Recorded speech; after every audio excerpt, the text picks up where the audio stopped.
How are we doing, team? Jacko here from Pro Breathwork, Master Instructor Mentor with the Oxford Advantage, and today's video is a little clip from part of a certification that I taught last year. It goes into the basics and foundation of some of the scientific principles behind the process of learning about, being educated in, and then also being able to apply that with clients for those that are looking to understand breathing and gain the full Oxford Advantage certification or qualification. Now, it's a little bit behind the scenes, so you'll get to see what it's actually like to be taught by me when I'm actually teaching this thing. But I think that you'll find it very interesting around some of those scientific principles. This is part of a session where we're recapping what we taught the day before. So it's a little bit of a recap, a little bit of a highlights for you. If you're sort of relatively new to breathing and understanding the scientific principles behind what we teach within the Oxford Advantage certification, I think you'll find this really insightful, and I certainly hope that you do. If you have any questions off the back of it, any light bulb moments within it, let me know in the comments. I'd love to hear if you have any questions and answer those, but also if there's any things that came out of it that were a little bit maybe surprising or light bulb moments for you, or things that really impacted how you understand your breathing and therefore help you improve the quality of your breathing. Before the video starts, if you want to actually become certified, I've got 3 opportunities in 2025. The first is in Manchester in March. The second is a retreat in Scotland at a beautiful Woodland retreat centre with ice bath, saunas, the whole works. That's in May. And then the final one of the year is at in Snowdonia, where I currently call and very gratefully call home, so in North Wales. That is in October. They're the 3 opportunities to learn. Each of them are 3 days of training to become a fully certified Oxford Advantage instructor with me, and then you get all the ongoing mentoring that I apply and provide for all of the coaches that I have trained and continue to support. So I hope you enjoy this video, and I look forward to hearing from you in the comments. Links for those certifications are in the show notes. It's not a podcast, is it? Not show notes. Description. Enjoy the video. Someone remind me of 3, or someone remind me of one of them. Biochemical. What are these? What could this be? It could be, at the moment, it could be 3 dimensions of breathing, or it could be actually the 3 things of functional breathing. What's the other thing that both dimensional breathing and functional breathing have in common? Biomechanical. Nice place. Yeah. And then I want this to be the 3 dimensions of breathing. So my last one is psychophysiology.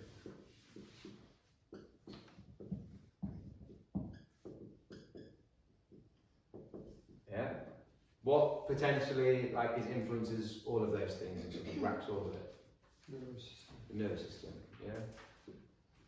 The autonomic nervous system. And then Georgie is going to talk to us about HRV. Yeah? Cool. 2 pillars of oxygen advantage. Yeah? 2 pillars. Functional breathing. Functional breathing. Is that for everyone? Yes. Is there anyone that doesn't benefit from doing functional breathing? Dead people? Huh? Dead people. No people, yes. Yeah, that's a good. And then the other one? Shaft. Yeah. Standing meaning. What does it stand for? Simulation of high altitude training. Yeah. What does my SpO2 have to drop to actually be hypoxic and simulated altitude training? Low 91. Yeah. Say you're a bit like me and Jacko, as in we're used to be. Has anyone seen his Olympic medal? Yeah. You got a video? Yeah. You want to get it out? We'll do a show and tell. So, like all of the people, he's very humble, so he just walks around. I asked him to bring it. Did anyone, who of you in here knew that he was an Olympian? No. No. Oh, sorry. Dude. So he hadn't told anyone, I told him, bring your medal along. You can have a look at it. You have a little, pass it. As long as it's empty, pass it around, don't drop it. Right. So say you're a bit like me and Jacko. Say you're a bit like me and Jacko, and you like all the sexy science and stuff, and you're looking at some sports science for your athletes. You might not call it shat to them. What might you call it? Or what might you see it as in a research paper? IHT, which stands for intermittent hypocapnic.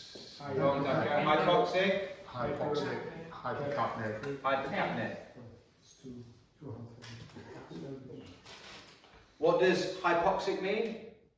Low oxygen. Good, low oxygen. And what does hypercapnic mean? High CO2. That's like above 45 milligrams of mercury pressure. What in the word? How do you know that means? Which bit of if hypoxia means low oxygen, which bit of the word means low, and which bit of the word means oxygen? Hypo means low, oxic means oxygen. Hypercapnic. Hypercapnic. The hyper means high, the capnia is the CO2. Yeah? Functional breathing. Got three things. Yeah, give us the acronym. LSD. Just washed it. Yeah. LSD. Give us one, Laura. You choose. Light. Light. And what does it mean? Air hunger. Air hunger. Good. And give me the sciencey word for it.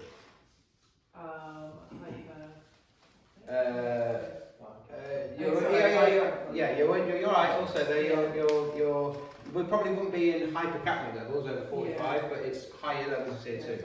Yeah, biochemical. And we're trying to relax to create that sensation. We're not trying to force it. If someone's diaphragm starts contracting when they're trying to do breathe light, are they doing it right? Are they doing it too strong, or are they doing it not enough? Too strong. So what do we get them to do? Do you think we get them to just relax? Oh no, they're already slowing it down too much, that's why it's contracting. Okay, relax. 15, 20, 30 seconds, let's just breathe normally, and then let's go back into it, but don't try to reduce it quite as much. Try to relax. Yeah? Is it hard for people to relax? Yes. Yes. Okay, S or D? Greg, give me one of those. D for deep. D for deep. Deep, very deep, very deep, very deep. The ocean is deep, much deeper than you think. Anything right in France? Deep doesn't mean big. Where? Yeah, low down. So what are we talking about when we're talking about deep? Low. Yeah, so it's low would be another, and sciencey word? Biomechanical. Biomechanical.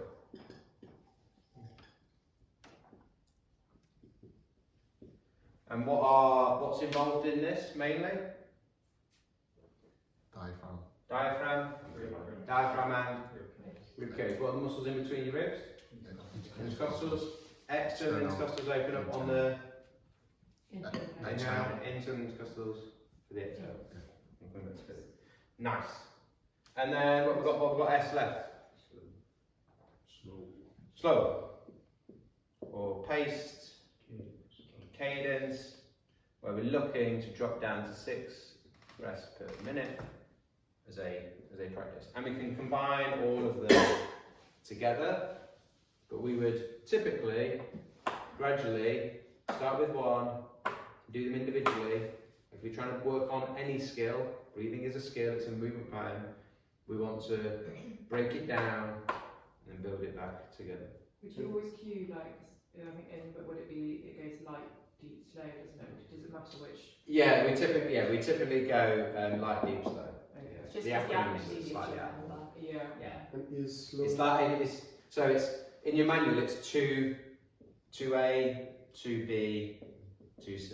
Yeah. So it's obvious when you go through your manual, which is And slow is psychophysiological, or because the other one are. Yeah, they're all going to be. Yeah. They're all going to. This plays into all of them at all times.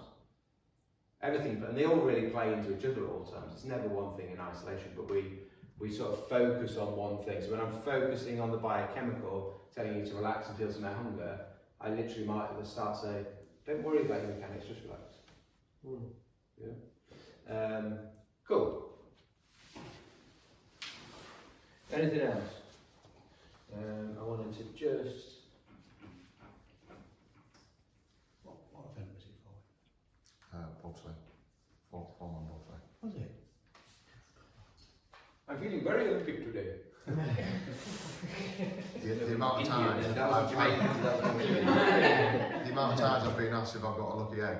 Actually, I've got one in me, but I did a boiled egg this morning, a hard-boiled egg.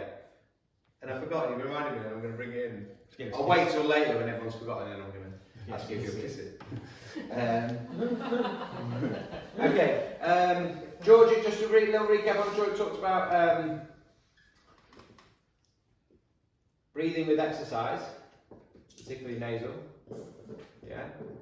And we talked about lots of the benefits, and there was like that research study that showed 22% less respiration, breathing rate, respiratory rate, when they were nasal breathing, like a sign of being more efficient. Yeah. Typically, it's just a ballpark figure, 6 to 12 weeks for nasal breathing to start to feel a bit more comfortable. Yeah. Is everyone going to build up to doing all of their exercise nasal breathing? Maybe, but maybe not. Yeah, we can be confident around like 85 to 90% of your max intensity can be done nasally for pretty much everyone. But there are things, and some of the most obvious things are like your Bolt score is obviously going to affect it. But there are some things that you can't change quite so easily, like the size of your nose, the structure of your airway, which are dictated by things like your jaw and your teeth and things. Yeah. So they're like ballpark things for us to just be aware with, and it's also like what's the client want? Yeah. What's the purpose of why what we're doing? Okay.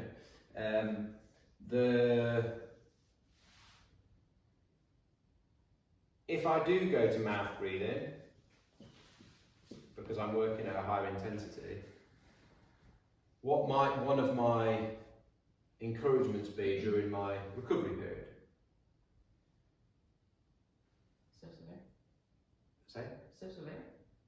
Sips of it. So if I wanted to make recovery potentially harder, but if I'm mouth breathing during my hard, intense workout, because my ego won't let me slow things down, yeah. Okay. Or I'm a professional athlete and it's like they're working intensity and they can't go through that adaptation phase, or we're early in here in that adaptation phase and they're having to use their mouth for some things. During my recovery period, in between bouts of work, what might I encourage someone to do? Stay mouth breathing? Return to nasal breathing as soon as. So can I get back to nasal? Yeah? And like that, a simple way to look at it is I'm mouth breathing. The worst type of mouth breathing is wide mouth, very little resistance. When I've got little resistance, it goes very fast. Remember our MV equals RR times TV. When this goes fast and out of control, what happens to that? My tidal volume is so shallow. Yeah, it's inefficient in terms of where it's getting to in the lungs. So that becomes very inefficient. When I'm trying to recover my breathing, I need to get that up. Agreed? Yeah? But if this gets out of control, my tidal volume becomes so terrible, my efficiency becomes so bad. And then it's like, one good question that none of you have asked, but I normally get asked is, but why if it's so bad, why is that what we naturally go to? Anyone been thinking that? Like, why is that the auto? Why do we go like that? Well, your body doesn't want you to go and do an Ironman or whatever thing, or the hip class or whatever. It's actually when you go,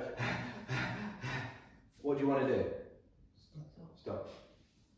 The body's way, it's a way the body gets you to stop. Okay? So we will go First of all, what might be the first thing? If I'm starting to pant, it could be really technical. What's driving that panting? Carbon dioxide. Carbon dioxide. So I could potentially get rid of it. So I could try and get rid of some. So I could use the mouth then effectively. But ultimately, what I want to do is I want to get control of the rate of my breathing.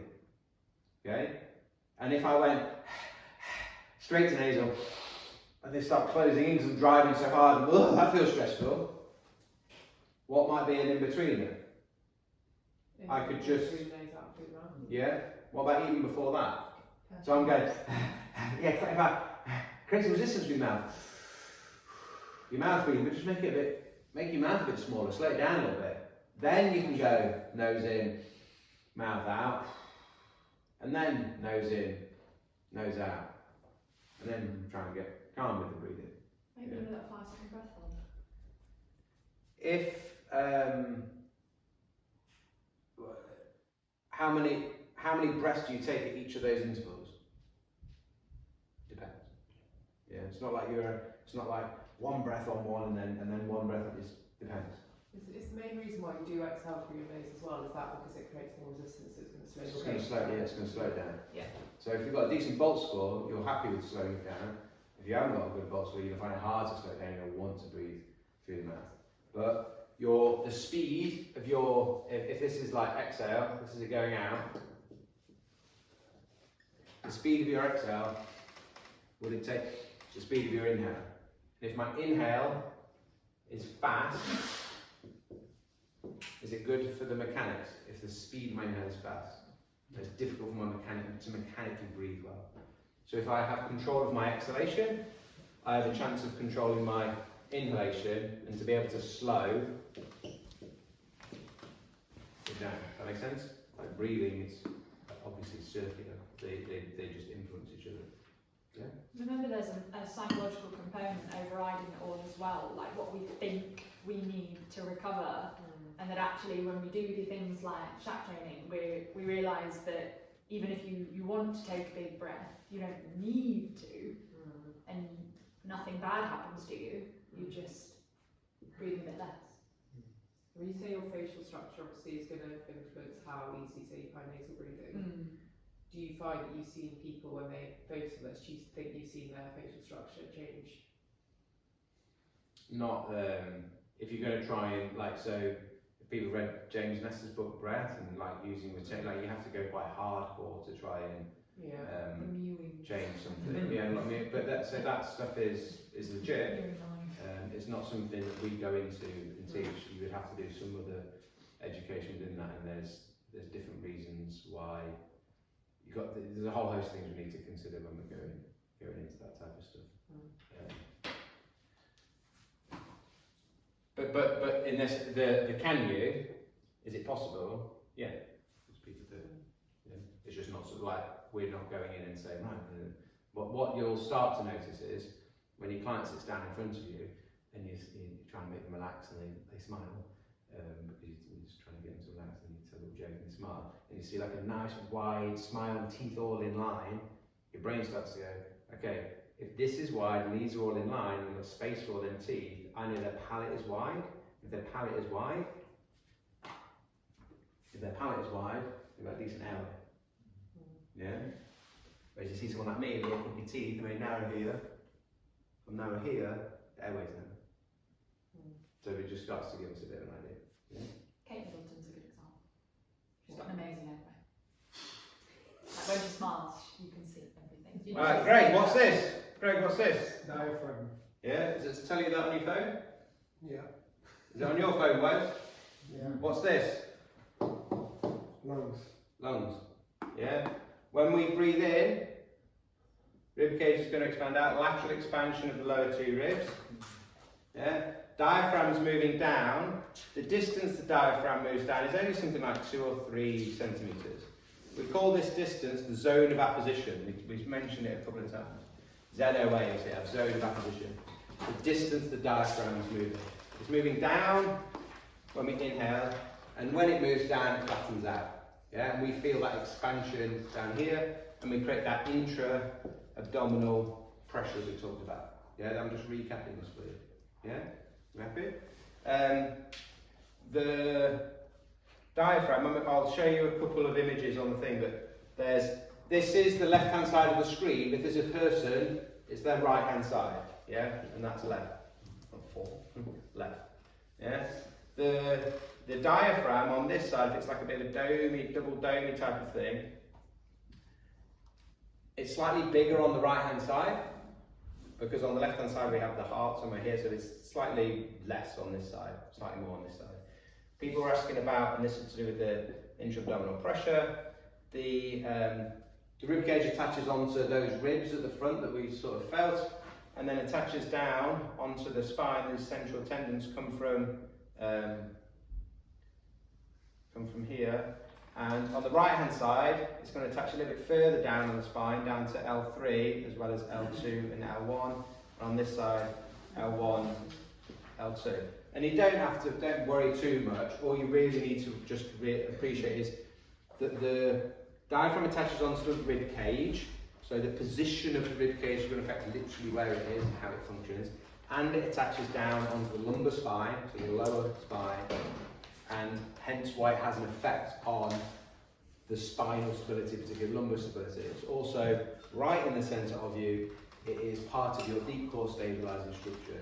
When we feel that expansion out, with the rib cage and the diaphragm down, as it comes down, it flattens out, we are creating that pressure on the inside. And that pressure is helping move the ribs out, but you've also got your intercostals helping move those ribs. You've got the diaphragm, as it pulls down and flattening out, helping to do that. But it's all sort of singing and working together. Does that make sense? And you feel, it's one of those that, like when you lie on the floor and you do it, you even feel it. Yeah? It's not just the belly moving on its own. Yeah? The belly, like the belly button's going to be somewhere right down here. Yeah, we want to have, this is a 2D picture, but we are 3-dimensional. Yeah?